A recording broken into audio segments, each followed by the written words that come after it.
Parenting is the hardest job, and there is not a close second.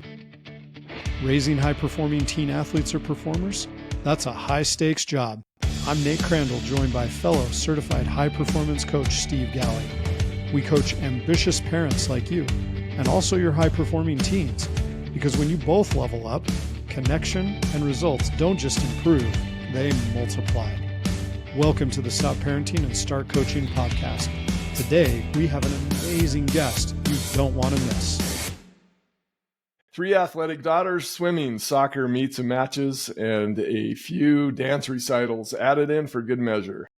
2 super busy working parents, 0 margin for error. Does this sound familiar to you? Supermom Zoya Lehrer was immersed and maybe even submerged a bit in family sports and scheduling chaos until she finally said, "This is not tenable." Today, Zoya is not just surviving, she's a thriving supermom and co-founder at Orgo, the shared calendar for sports parents. She's leading a tech team that's helping crazy busy parents like you to recover your sanity in the midst of what seems to be scheduling insanity. Trust us, parents, you're going to want to hear what she's creating. So, Zoya, Nate and I would like to welcome you to the Stop Parenting and Start Coaching podcast. Thank you for spending some time with us. We have a stack of questions for you, but before we dive into those, please tell us a little bit more about yourself. I so appreciate you having me on, and that was a wonderful recap of the realities and more that I'm sure so many of us are relating to these days. So, hi everybody, I'm Zoya Lehrer, co-founder and CEO of Orgo. It stands for Organization on the Go because, where are we? We're in the car, we're on the go, we're going lots of places, and surely these days I'm not as home as I would like to be.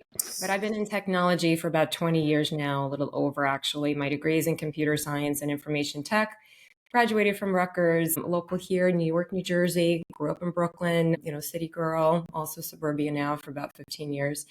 And it just was, in fact, untenable. Logistics of youth sports began to govern my life and my family's life in such a way that prompted me to leave my 20-year corporate career in financial services and banking and pursue a solution for a problem that is experienced more so now, I believe, than ever as travel and club exasperates this problem even more so day over day. So excited to explore all of that today.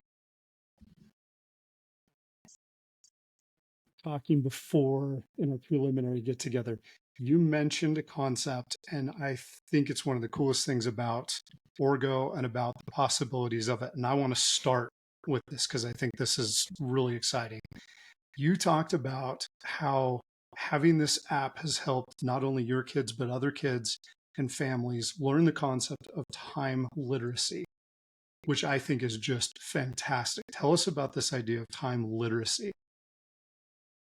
Yeah, I share in your excitement as well because it's a concept that feels like it's understood, but the way that I think we've kind of collectively phrased it as such, financial literacy we hear so much about, time literacy, a similar construct where it's just a comprehension of the way that time works in the real world and how we collaborate as people around it. And then all of the impact that it has on the people, places, things, and time that, kind of govern our day to day. And we take it for granted. And I think we normalize it to kind of like treat it as this thing that we feel like time is something that we feel as opposed to objectively measure.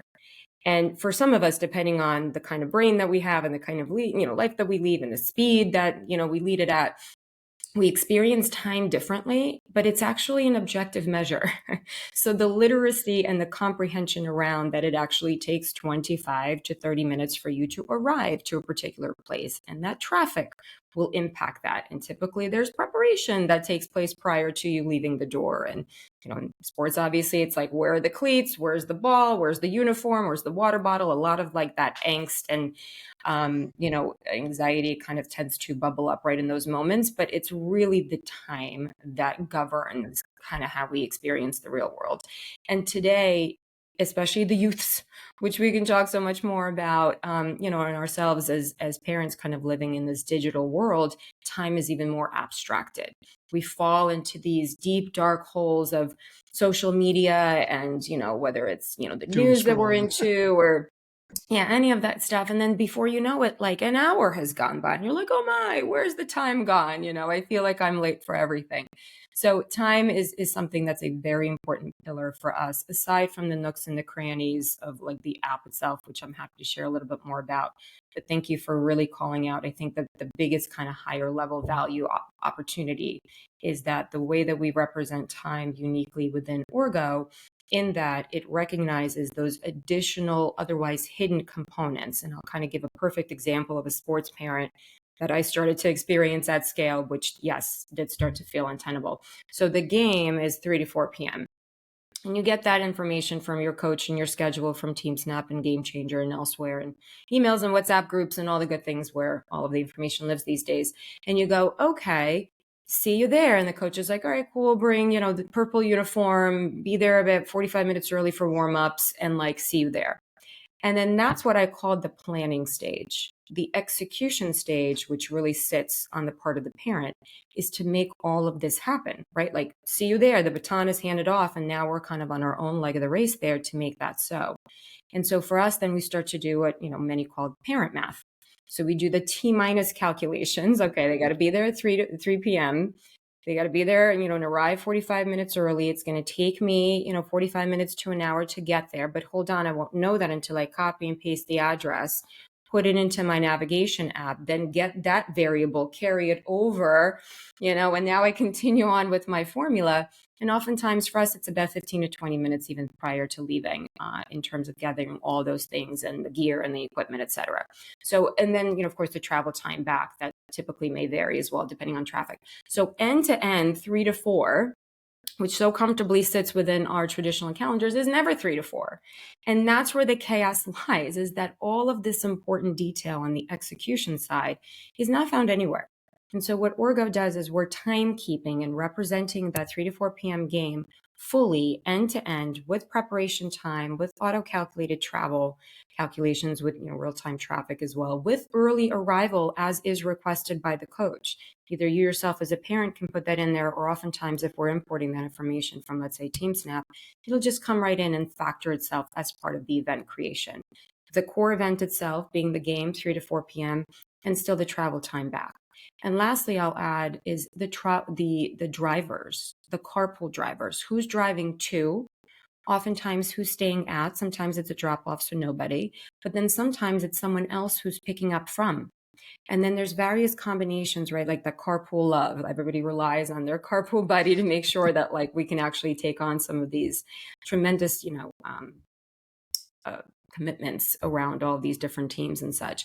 But then the drivers is yet another component that we include as part of our events. So that's really kind of how we think about time. And yes, of course, time literacy is a big pillar around that. And I love that Orgo it doesn't just put it on the parents, it involves the kids and helps them to understand this process. I think that's one of the coolest things about doing this with your app, the way you've set it up, is the kids now get to see all the little things that go into the planning, the preparing, and the executing. It's a non-negotiable, honestly. Like they have to own their day. And we say that all the time, like time literacy is a big pillar, getting the right people to the right places on time, of course, is kind of an implied component here for specifically the caregivers. But for the kids to own their day, I'll give you an example. My 7-year-old, who's had Orgo now for about a year on her little phone that only works at home, she gets to kind of play around with it. But she wakes up and she's like, what do I have today? And she goes and she looks into Orgo and she understands her day. The way she understands it as well is we send notifications. Once the day is kind of programmed in the manner that I've described, notifications then fire against each of those components, especially in the early beginning of that event, the most important ones. The first notification that the 7-year-old also receives, as along with the rest of the family, is it's time to start preparing for swim. So whatever it is that she's doing, she receives this notification. This is now a context switch. It's a prompt that says, now I go into the mudroom, which she does on her own. She packs her swim bag. From there, she changes and gets ready and stands at the door ready for her carpool to come pick her up, because she very clearly sees who the driver is for this particular day and for this leg of the race, if you will. And she understands that by this point, she has to be at the door and ready. That is time management. That is executive skills.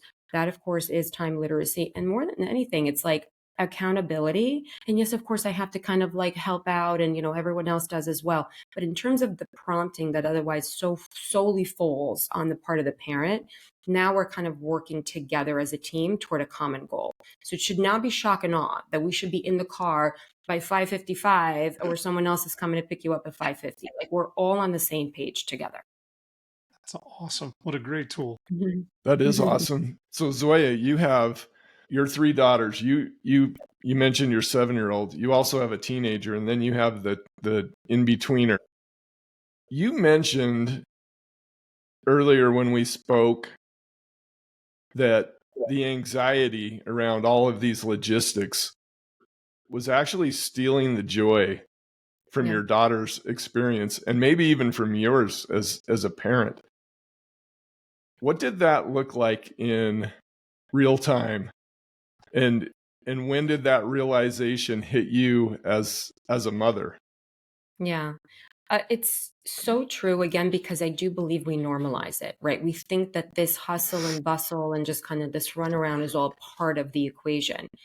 And it very well may be, but just kind of taking that step back and having like a macro outlook on it, there was no joy, I can objectively say. There was too much stress, there was anxiety. And really, the big aha moment for me was in direct parallel to my corporate job. So I kind of take a step back a little bit here, a tiny little bit of history. So I grew up in Brooklyn, I mentioned, and I immigrated here actually from the Ukraine when I was 9. And when I was living in the inner city with my mom, sports was not a part of my life. It was like a true latchkey kid, kicking it on the block. My mom went to work right away. She was actually a technologist as well, so I followed her footsteps. But the point is that like structured sport, as we all know it today, just was not part of my experience. And I'm sure it's a generational gap and very much a geographic thing and so forth. But I did move to suburbia when I was in high school in freshman year. And I observed my peers who did have such an experience. They did grow up through Little League and, soccer teams and tennis, et cetera. They had a different experience of that childhood for obvious reasons, sure. But even like in terms of soft skills, they moved through the room differently. They had physicality, conflict resolution, relationships, like all of those wonderful things. And I immediately connected those, even as a teenager myself, being like, I want that. I want that for my kids when I come full circle and it's my time to have that similar experience. I want to invest in that. I want to be there. I want to show up. I want to take them to all those places. So that was kind of like an emotional tie back to those moments. Fast forward, okay, such a parent now, 3 kids, and especially to the question of when the third one entered the equation, it broke us. Like, she was the fastest. She was like the one that said yes to everything. She's been a visual learner on the bleachers like all the while, right? So she was like, it's my turn now. And so when she did, we were like, 2 working parents, right? Everything you've described in the beginning. And then we say no to nothing for the other ones. They don't specialize. They want to move up. We move up with them. They want to do more. We do more with them. So then when the third one said yes to those very same things, swimming and lacrosse and track and dance and all of that, we're like, this is truly untenable. So it was kind of like I don't know, like the full circle moment of all of those coming together. So I was on the one hand so excited where I'm like, this is my time. We're doing the thing. Remember that feeling when I was like little and I wanted this? We're finally doing it. And then just kind of observing that day over day, month over month, year over year, I'm like, this doesn't feel the way that I thought that it would. I romanticized it then, obviously very, the naivete that was. But I'm like, this is stressful. We're missing each other. We're like miscommunicating. We're dropping the ball. I feel super stressed about like not picking up in the right carpool, not being on top of those text threads, like rolling up into the parking lot too late, picking up the wrong uniform. Like, it's all of these micro moments that make us as parents like already feel unsuccessful. And then you just kind of pour on those like little moments of misses and everything else that of course happens inside the household before you even leave the house. That's kind of what it was starting to bubble up to be. And I didn't see the next 15 years of that journey that we so committed to be on to be a positive one for everybody. And of course, kids feel that too, right? They get in the car, they start to feel paranoid. They're like, are we going to the right place? Are we going to show up at the right time? And then you feel like you're, again, being completely challenged by the 7-year-old, but they're not wrong because like you are just not in control. So the aspect of paranoia, the aspect of not feeling in control, and of course, all of the other anxiety and everything else that kind of surrounded it was the collective aha moment where I'm like, it shouldn't feel this way. I'm not paying for it to feel this way. They're not investing their time for it to feel this way. How can we make that better? I don't know, guys. How can we? Well, maybe there's an app. I don't know. There's an app for that. There's I an love app that. for that. You're not alone in this Orgo experience. How did you put together your team? Yeah, certainly not alone. I speak often from like a first person narration because, again, this is such a problem that, yes, initially was personal to me and then, of course, very much observable to others. But I am not alone and I love being on the team. I'm not a solopreneur. I've led teams my entire career. I am formally trained as a people manager of large and small organizations. I wouldn't fathom to take anything on like this on my own. And I commend those who do, and there's different business models for everything. But when you're building tech and you're coming at it from an enterprise perspective, I'm not saying in this day and age we have to have like huge teams. In fact, I argue the opposite. But doing it with a core group of people who are kind of complementing each other in skill set and diversity of thought and vision is kind of like a non-negotiable. So for that, it was a very small team about 2 years ago that very naturally became assembled. I reached out to a gentleman who I'd worked with. He was at the New York Times. He was a technical guy who was leading teams on that end. And we worked opposite one another when I was leading a role at a SaaS company. And he stayed, with me. I was like, wow, he's a very knowledgeable guy. So he's a Jersey local, guy as well. And so I was like, okay, let me just buy him a cup of coffee. Let me just reach out and see if this thing has legs. Orgo at that time, it really started to kind of emerge as a vision in terms of like how time should be represented, how integration should potentially be had. Like, is this a thing? And so I just wanted to have a little bit of like that, thought leadership kind of, sit down. And so we did. A cup of coffee later, maybe a couple more. And 2 hours later, as I like to say, I had a co-founder. And he was a coach, he was a technologist, he was a father, and he's so personally related to this issue. But what was interesting is kind of seeing this aha moment unfold where he was like, oh, yeah, that is a problem. Oh, yeah, I could use more of that. Right. So it was just like this discovery almost like seeing that, like, wow, he too is sitting in the similar seat, also normalized it, didn't realize this was a thing, and then became really excited about the opportunity as a technologist to take part in shaping that potential solution. Second, we walked out of that Starbucks. My other co-founder got a call from me. He was a gentleman that I worked with at a previous company that I was with that I actually had just left in pursuit of this. And I was like, hey, UX and product, let's go. He's a great creative mind. And the three of us really kind of came together as a three-legged stool. We added on a fourth leg not too soon after that, where it was more of a back-end kind of engineering component. So we had front-end covered, back-end, UX and product design, myself doing whatever to fill the gaps. And then we just got to work. We literally sat with a blank piece of paper and we started to like draw up some things, and then coding began and architecture conversations unfolded. So yeah, it was a very organic, but I will say also tempered because we're bootstrapped at that point, and frankly, spoilers still very much are. They were moonlighting in terms of having other jobs, full-time jobs and families, and then waking up super early in the morning, working through the weekends, in the evenings as well. So this is like a feat of just utmost sacrifice, which is not ironic because that's what we do as parents, right? So yeah, it kind of came together in that way. And then we launched into both app stores a little over a year ago, and very intentionally growing and organically at that. We've not been running any ads. We really feel that our solution still has to be, to a point that, we feel super, super confident about. But we have thousands of users on the platform that have all given us amazing feedback and continue to encourage us to build out more. So we're definitely getting into a chapter now that is more ready for prime time and scale, and yes, marketing and mass awareness as well. So you're a mom, you're talking to a dad. Do moms and dads see this different? Was that part of that conversation where you had to I love that enlighten him? question. I love that question so much. Firstly, I'm a girl's girl, but I'm a guy's guy. Like this should mean something to somebody who knows what it's like to have been a woman in financial services and banking in the early 2000s. My mom even knows more about that, having been in technology since the 1970s. So like, I don't mind in fact, I love being the only woman in the room. I've always kind of owned that seat, always pulled up, more women alongside with me. And the reason I raise that is because I come at it from a very objective kind of point of view. Like if there's a task at hand, whether it's a tech task or work or personal or whatever, I look at it as a team. My husband sees the world similarly. That's kind of why, obviously, we initially came together as we have. But so when I love specifically about this ICP or this audience, being the sports parents, it's the parents. This day and age, I don't think we have a luxury of being like, that's a soccer mom, that's a sports mom. This is a parental plight. And most often than not, if circumstantially, right, provided, everybody's family looks different, but there's probably an all hands on deck situation happening. My mom's in the mix. We got carpools. We've got moms who are driving. We got dads who are coaching, moms who are coaching, dads who are driving. My husband's all over text threads with all the different carpools. If anything, he's probably the primary point of contact, frankly, for a lot of our organization, just because I'm like all hands, diving into this all day. But so it's a parents thing. So when we market and when we have a conversation directly to our audience, who we think they are, we address them as plural. It's sports parents, right? So when I was having that conversation with, Mike at the time, it was no different. I mean, it's the exact same experience. It's traversing all the different team management apps. As we as parents don't have a choice, we have to. It's whatever the team signed up for. That's who we're signed up with as well. That's where all the comms are coming from.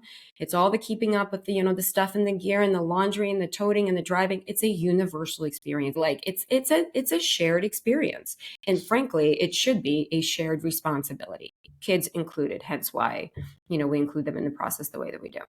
Love that family approach. Time literacy for all. I'm going to paint a picture for you, Zoya, and for our listeners. This is this was just fun for me. I hope it's a little fun for you and our listeners. I texted a supermom that I know that has a very busy family that ranges from teenagers to youth to, our podcast, we're mainly going after parents of teen athletes and performers, but when you have a family, it's very common that you have younger ones down in the youth sports. This still applies to even when they start driving. I could see how this is still very applicable. So I'm going to read this text message. When I was reading it, I just started cracking up because I've never really had to deal with this. I was always the high school coach, and I didn't realize that my wife was always taking care of a lot of these things. And I was just expecting, kids to be in certain places. And during the summers, we have all these youth basketball camps. And anyway, I have a greater appreciation now for these. To read and read verbatim. Yeah. Okay, here we go. 6:30 a.m. Wake up, get Josh up, and make sure he's ready for his baseball game and carpool pickup. 7 a.m. Head to the gym for a little me time. 8:15 home from the gym, get ready to go to Josh's game and make sure other kids are up and ready for their activities. 8:45 leave house for Josh's game. Take Nick with me. Game time 9 to 11. Rob, this is the dad. Rob leaves with David and Will to go to football training. 11:15 home from game. Have Nick and Josh start on their chores.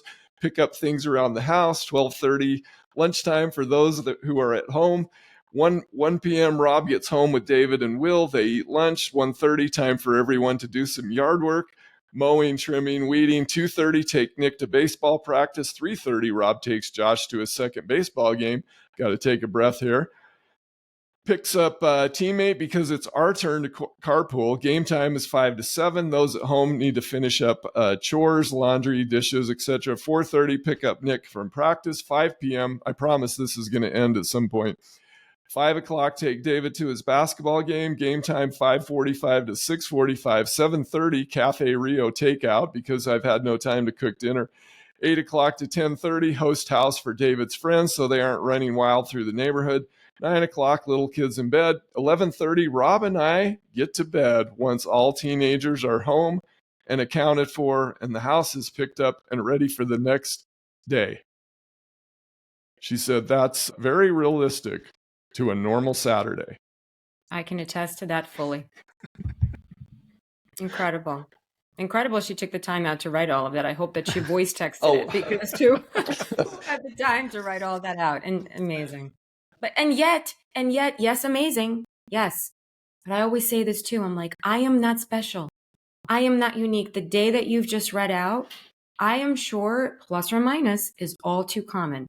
And once again, we normalize it because that's their normal. This is my normal. It's most everybody's normal. And then Monday, right? Like I talk about like TGIM, and people back in the day was like, TGIF, happy Friday. I'm like, no, no, no, no. Because we're heading into this. This is the battle that we're about to have this weekend. When Monday comes and we're on calls like these, it is lovely. It's time to build a business. Yes, please, all day long, because this is insane. The weekends are insane. Does the insanity lead to burnout? We hear a lot about, kids dropping out of sports. Yeah. Does the insanity and the craziness, does that contribute to kids It stepping away must. from sports they love? It must. It must. It's a collective burnout because honestly, I'll tell a little like sidebar about this, but I so deeply relate to this moment, and it could be multiple moments, fleeting moments, whatever they may be, but they do definitely happen. And then when they do, and if they do, and if the kid is the first to raise their hand, and perhaps boldly so, right? That's a brave thing to assert that the thing that everyone's been working around the clock to make happen is something you no longer want to take a part in. Again, brave. And if they do, I guarantee you, almost maybe, that the parent has some sense of relief as well. Because if you're done and we're doing all this, well, then I'm done too, right? Like there has to almost be this kind of like, all right, one less sentiment. But again, everybody makes their decisions differently. But I will definitely share in the moment that I experienced this time last year with my oldest daughter. She's a swimmer. All three of my kids are, but she being the oldest has been in it for the longest time, right? She's put in the most hours in the competitive swim year round, and it's long course and it's short course and it's summer and it's year round, all of it. And that's on top of the other things that she's doing with soccer and lacrosse and, many other things that she says yes to. Anyway, so she at 13, which is the typical age, so definitely a statistic. As soon as that started to happen, I was like, oh, here we go. Textbook scenario. Like, how is this going to play out? And so she vocalized many times, initially softly, and then stronger and stronger, that warranted more of a serious conversation, which of course we did take seriously. So we all sat down and she basically proclaimed that she was done with swimming. And then we said, okay, on the one hand, that would be a huge relief. One less, right? That would be a huge one less thing because at this point she's swimming 5 times a week and at a university pool that's not nearby and very early mornings at 6 a.m, all of that, right? In the summers. So we were like, sure, that's an understandable concern. Why? And so started to like dig in and started asking like the 5 whys. Okay, but why? But why this and why that? And really started to get into a discussion. And what was interesting was that there's many, many different things at play. But first and foremost, aside from the developmental type of like typical female girl type things that are happening, which again, definitely dealt with and understandable. But she had the element of scheduling as a major concern. She was like, I'm not sure that, but when I head into 8th grade, which was like a preemptive anxiety that she had, coming into the 8th grade, she was like, I think it's going to be too much academically. I don't know what to expect. I feel like a lot is happening and I can't go from swim to soccer to come home to do homework, have my second dinner, and feel like I'm going to just, have a social life. Fair, all fair things. So what we did was throughout 8th grade with her, we committed that we will do one a day at the detriment and expense of others. And we will be very communicative with the coaches to share in that responsibility of communicating. She first being the communicator. You will walk on deck. You will tell coach that tomorrow you have a lacrosse game and you are choosing that over the drills that they're going to be running tomorrow night. Right. And you preemptively share that. If there's some last minute changes, we do so through over email. And she agreed to that. And we had a wonderful and successful year. At the end of which she actually had to take all the credit for this one because my husband was ready to quit as well. As he's a lifelong swimmer. He's like, if she's burnt out, that's it. It's over. We can't make her do anything. But, she wanted to. And so coming back around, she was like, I appreciate you kind of sticking with me on this one. Like I would have regretted quitting. So, everybody's different, but just kind of chiseling out the why. Everybody's got different whys. This one was manageable in a way that actually Orgo helped. I'm like, in Orgo, we will make sure that we will mark yes or no in ways that, you have a clarity around where you're going, what your day entails. So, but those statistics are real. And I'm sure that they're happening in every household in some way, shape, or form. I want to give you a huge compliment for doing what we talk about on this podcast all the time. Good. Communicating with your kid, listening to them, experiencing what they're going through, not solving the problem for them, but working with them to create a solution together. And I love that your app, I like that you brought that in. And that's part of why we're super excited to have you on here. This app helps facilitate those conversations. Conversations. Yeah. And that's What what it's all happened about. was that was the thing, because she was like, remember we talked about this in the beginning, time as being felt and experienced subjectively. And she was like, I feel like I won't have the time. I feel like there's going to be too much. And we said, okay, let's lay this out, because by that point we already kind of knew the scheduling plus or minus. So I'm like, okay, if we lay this out and we like put it into Orgo and we saw the stack and we said, you're absolutely right. On this day, this is too much to go from one to the other, because we see the travel time and the prep time and the turnaround. Like, you couldn't be in two places at the same time. Clear conflict, which by the way, we do flag in Orgo proactively. So you see exactly where you cannot be in two places at the same time. You're driving from one, being expected to show up at the next. So she visually saw those overlaps. But then on certain other days where there was much more of a spread, where perhaps a meal can be had or that homework can be done, or even, relaxation, etc., then that was more tenable. So visualization and the power of that, which I'm sure you guys also talk so often about, in the power of visualizing the positive, whether it's the goal line, whether it's, visualizing whatever the outcomes are, that's very powerful for the reasons that it's scientifically proven to be. So this was quite similar as well. She saw and visualized the day in a way that then became more realistic to think about and say yes to. Does Orgo allow the scheduling of homework time, social time, all these other pieces that fit in, You or is could it all block it. just about the athletics? Yeah, no, it's time blocking, right? So, like, if we're anchored down by these core events that are immovable objects, and I'm sure you guys have seen the video and the mental exercise of like taking the jar with all of the rocks and you fill in the big rocks first. Like, for me, those big rocks are the things that I can't affect. I don't get to control those, aspects of the day. And so around that, then everything else gets structured. Steve, just as you had read out that seemingly, again, untenable schedule that your friend had taken the time to write out, all of those other things were being filled in: the chores, the laundry, the meals, of course, right? Like, they're all kind of plugging in around that. So then once you see that, and if for a family like that, where it probably is helpful to have something explicitly written down, because then at that point you can be prompted and those notifications can fire to be like, it's time to start making dinner, it's time to start doing homework, it's time to start, taking on those chores, etc. It starts to become autopilot. We like to say it's like the ways of your day, turn by turn instructions. Like, you are now on autopilot. The day is programmed. And by the way, your day is your day. So the notifications that we send, Nate, are unique to you and the things that you are a participant of and or driver of. Steve, your day is going to look different. You're going to get different notifications because you don't care what Nate is doing. You guys are working concurrently and going about your business as need be. So those are another kind of opportunities to, yes, structure more if that structure is needed, but also be guided on the back end once all of that information's in. I want to go back to a couple of things. By the way, Nate and I were probably both smiling and inside when you were talking about going through the different levels deep of asking why with your oldest daughter. In one of our recent episodes we recorded, I don't think it's out yet, but we did a little exercise with the asking why and then asking why again, and really, helps you to go deep into purpose and what's really behind why you're doing something. So I think that was really awesome.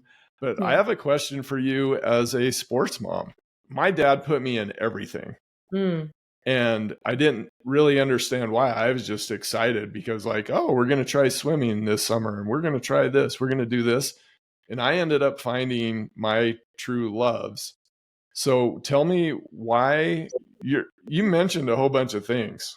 Okay. We got swimming, we got lacrosse, we got soccer, dance. Like, you have all these things. How do you and your husband decide where do you start them? How do you, because it's a tricky balancing act. Yeah. How did you come to a decision of, and what do the kids have a say in this? Oh, yes, for sure. So great question. Firstly, I'm being educated so much too by way of coming into sports tech as an ecosystem, having built out this product and really becoming intentional within the space. And that's kind of how we obviously have crossed paths, as well as so many other wonderful conversations that I've had. Now my feed on social media looks completely different because the folks that I follow talk so much a lot about, not specializing too soon, not specializing perhaps at all, and just, kind of resisting the rhetoric that perhaps certain clubs and travel programs, et cetera, from a coach's perspective, are pressuring parents to be like, well, you know, you can't miss X many practices. She's going to get benched. She's not going to get to play in that game, right? To feel that kind of punishment. And then the kid starts to see that punishment. They're like, but I'm not doing anything bad. I'm not doing anything wrong. I'm showing up for my other game. I have other accountabilities, other responsibilities, and I'm fulfilling on those, but I'm being punished over here. So like there's a tough balance there, not only internally within the household, but even externally out in the field, and rationalizing why perhaps that makes sense and why other girls are showing up every single practice. Yeah, they're going to start. Even though like my kids are really good, sometimes they don't start because of the balance that we're trying to strike. So firstly, in the home, which is the question, the oldest set the tone initially. And we've got 4 years apart and 3 years apart. So they've been observers for quite some time. We don't have a tight stack where it was like everybody all at once. They were sideline sibs for a while until they had asserted their own, independent likes and such. And so it just so happens that there are three girls. They see the older sibling having done XYZ, and swimming just has been in the stack forever. Lacrosse has been as well. We just live in a town where lacrosse is just like a really popular, and there's a lot of camaraderie around that, and the kids definitely want to take part of it, and there's a lot of pride. So that's kind of a natural pull into it. Soccer, big soccer town too. Track, field hockey, dance. I love dance because I appreciate stage presence and the arts and things like that are really important to balance out. The other kind of equation that we try to kind of like manipulate here is individualized sports versus team. So what's great about swimming is it's you against the clock, you against the wall, you against yourself. Tough sport. Kids burn out because by 12, it's really difficult to be you against yourself all the time.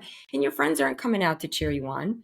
And you only have your family in the audience at best, right? Like it's a tough mental sport. Valuable. We love it for the reasons that they do, but let's balance it out with the team dynamic. So that's why they love the lacrosse and the soccer. And some of that is seasonal. So we try to kind of, bring in soccer in the fall and into a heavy part of winter, and then like brief respite, and then spring starts back up again. And like both of those are then happening at the same time, lacrosse and soccer, and dance year round. So it's all down to scheduling and just kind of making it work with other people and carpool, et cetera. But it's their interests that guide it, especially. So we say no to things too, just collectively, and rationalize that. For example, the little one tried, and the middle tried flag football, and they loved it. They actually tried rugby too, and they thought that it was just like a really great sport. And flag is starting to be offered, here locally. And then we just collectively decided like we just physically cannot take on one more thing. So, we have those conversations, and they're athletic, so they're going to say to a lot of things, Steve, is just you did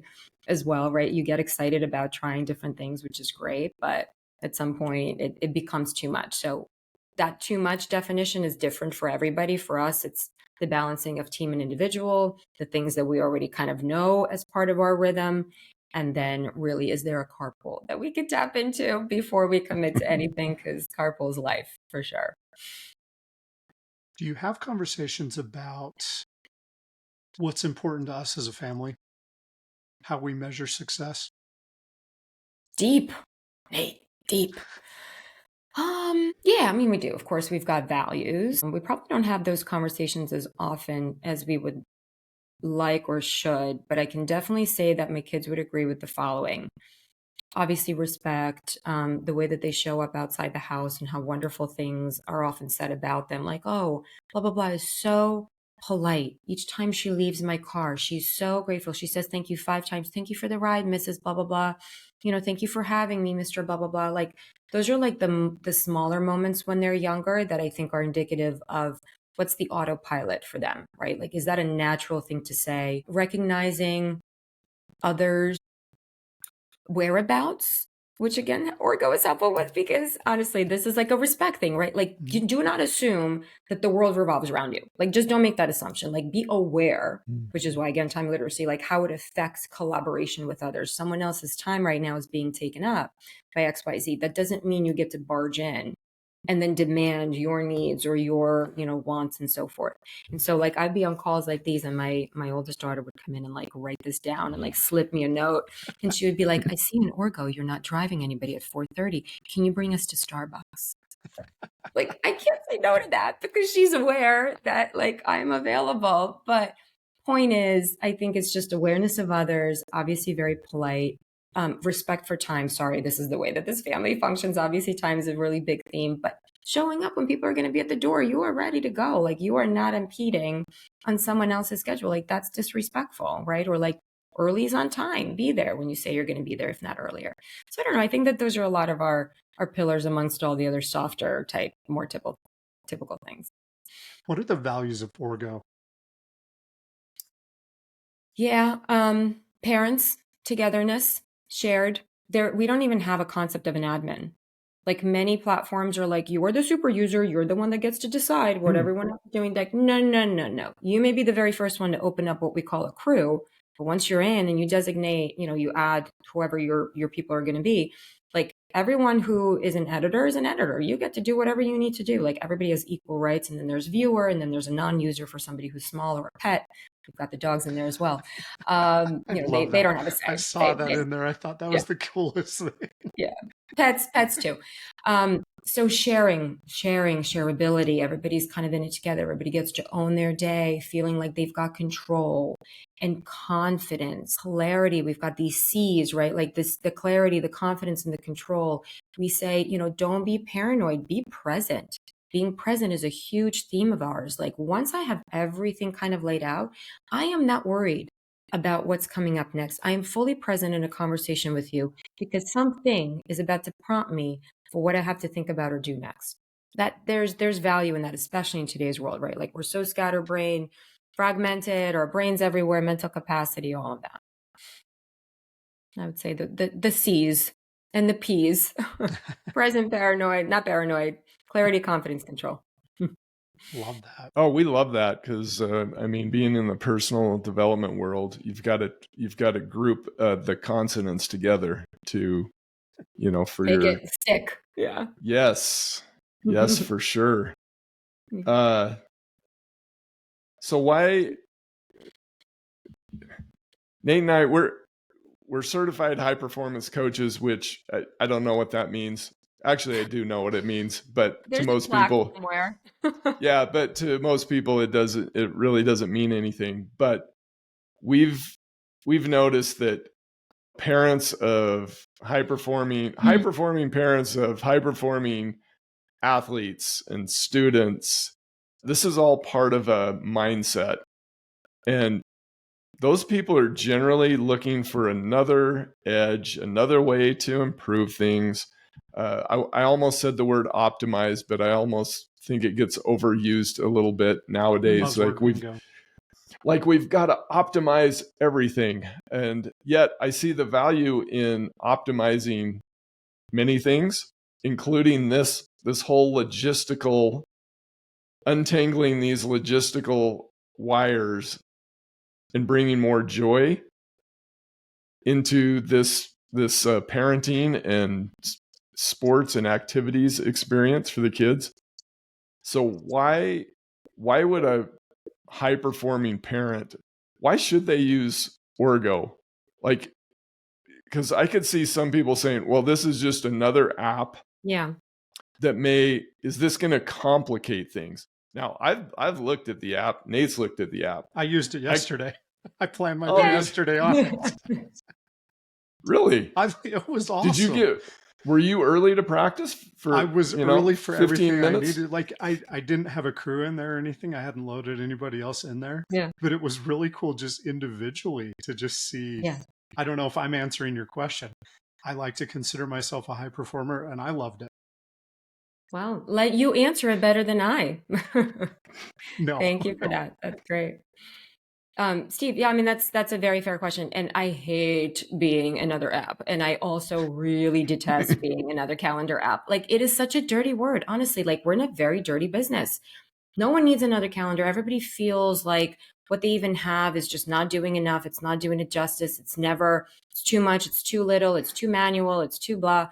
And we're trying to strike that balance. But yes, we're coming in hot into both of those areas. But once we kind of hope to get someone over the hump of that initial, like, okay, sure, let me kind of see what all of this is about.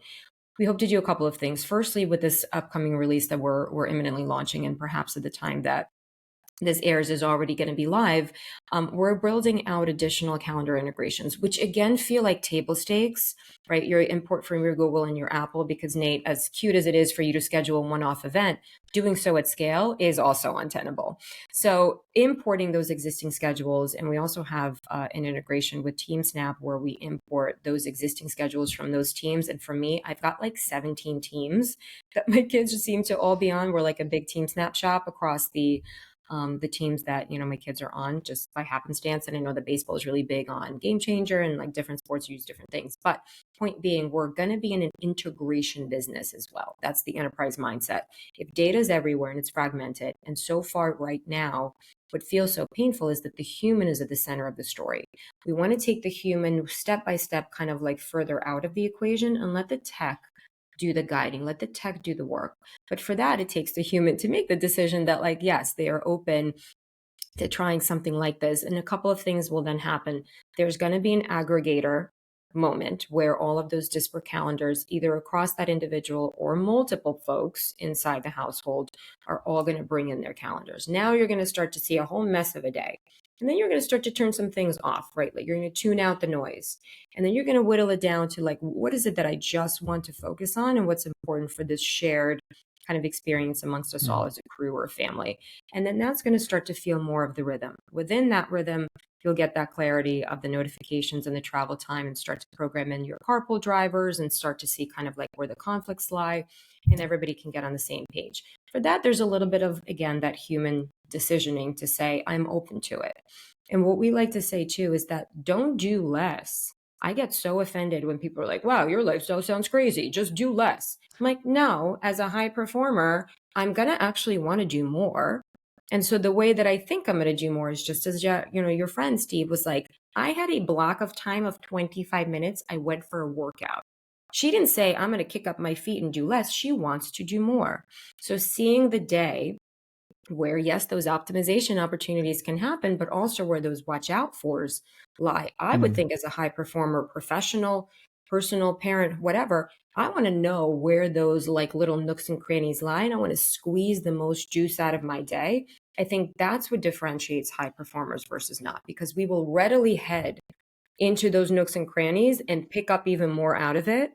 But I would like to do that with clarity, confidence, and control, which is why, we kind of double down on those C's. So again, it's a choice, but if you're looking to do more with less, that's kind of the game that we're essentially in, is like, don't do less, do it smarter. Don't work harder, work smarter. Love that. I really like the phrase "watch out fors." I think if you're going to be a high performing parent, that's I think I might steal that phrase from you. Go for it.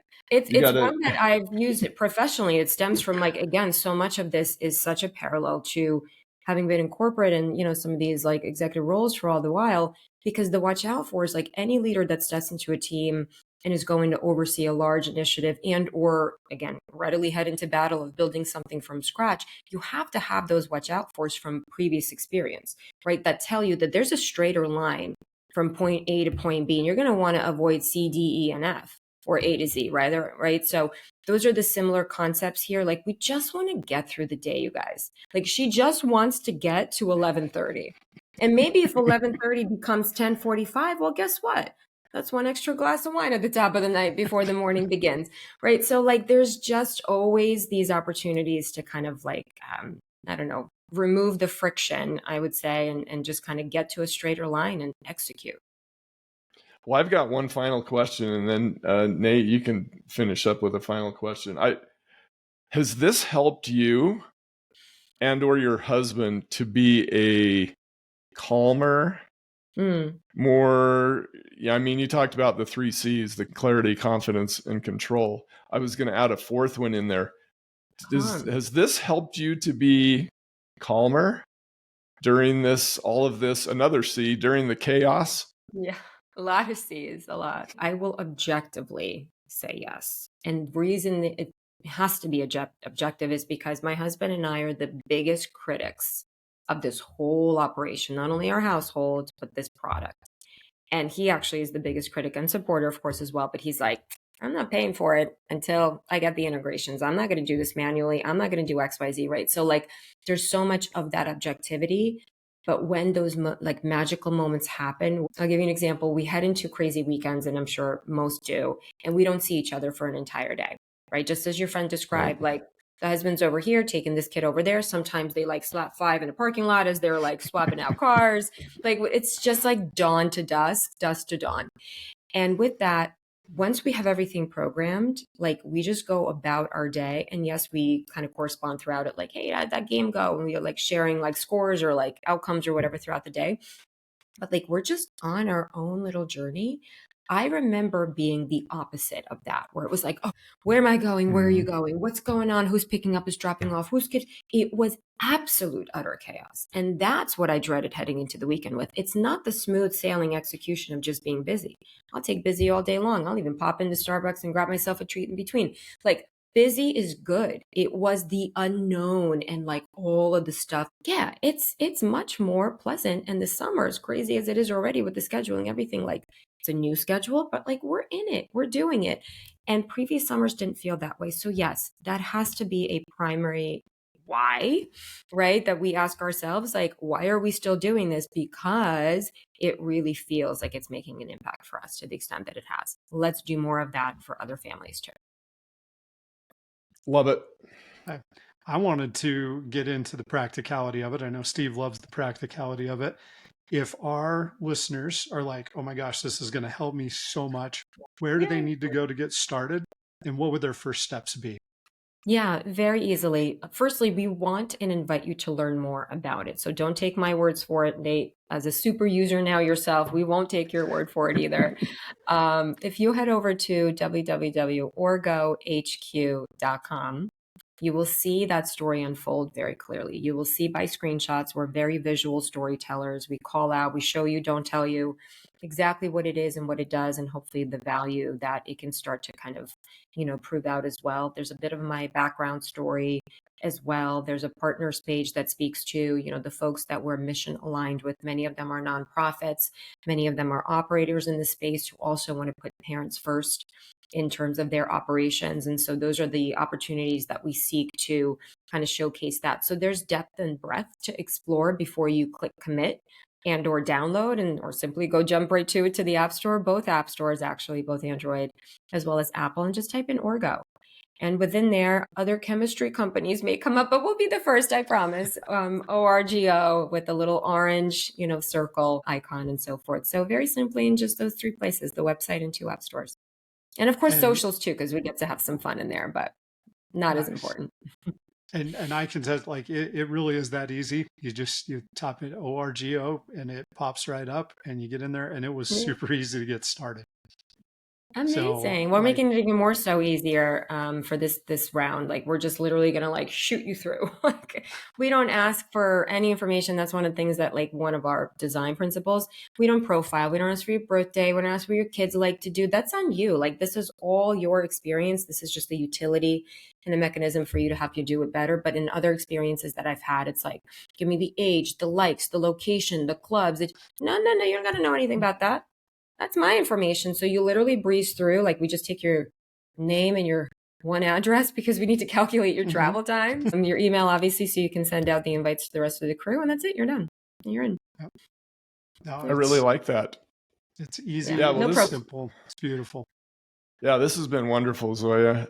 We wish you the best, and we encourage parents to definitely check out Orgo. Maybe we never talked about the tagline.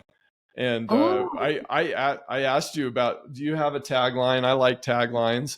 And when you said it, it was just like, oh, perfect. So maybe maybe we finish with that. You're taking us home. All right. So Orgo stands for Organization on the Go. Tagline, hustle handled. Nate Crandall and Steve Gallagher would like to thank you for tuning in to this episode. If you love what you're experiencing and learning from the Stop Parenting and Start Coaching podcast, please like, comment, and or leave a glowing review of this episode and the show. And to further help Nate and Steve expand their reach and impact thousands of parents, athletes, and performers, please share the show and subscribe to the Stop Parenting and Start Coaching podcast channel on YouTube. And if you want to explore further to see what Nate and Steve are creating to help parents of athletes and performers everywhere, please visit their website at createtransformbecome.com. That's createtransformbecome, all one word, .com. There you will find a growing number of tools and resources to help you elevate your parenting. Thanks again for tuning in. Now go create a magical relationship with your athlete or performer.